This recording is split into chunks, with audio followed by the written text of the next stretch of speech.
Hi, this is Dinesh Gangasani. Welcome to my channel. Think about this.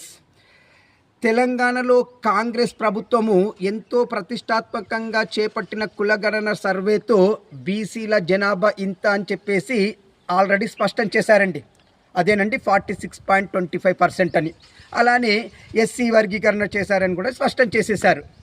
మరి అరే బాబు, మీరు చేసినటువంటి బీసీల లెక్కలు ఏవైతే ఉన్నాయో, మీరు చెప్పిన లెక్కలు ఇవి తప్పు అని చెప్పేసి బీసీలకు చెందినటువంటి పెద్ద పెద్ద ప్రతినిధులు, బీసీ సంఘాలు వ్యతిరేకిస్తున్నా కాంగ్రెస్ ప్రభుత్వం మాత్రం ఇవే కరెక్ట్గా అన్నట్టు మళ్ళీ మేము చేసినటువంటి లెక్కలే కరెక్ట్గా వీటి మీద అభినందనల సభలు కూడా తర్వాత ఏర్పాటు చేస్తారంట.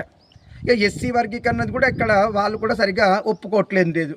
మరి ఇటు బీసీ వర్గీకరణ సరిగా లేదు, అంటే బీసీకి సంబంధించిన లెక్కలు సరిగా లేవు, ఎస్సీ వర్గీకరణ సరిగా లేదు. మరి కాంగ్రెస్ వాళ్ళు మాత్రం సంకలు గుద్దుకుంటున్నారు. మరి దీనిపైన మీ అభిప్రాయం నాకు కామెంట్ రూపంలో తెలియజేయండి. ఇట్లు దినేష్.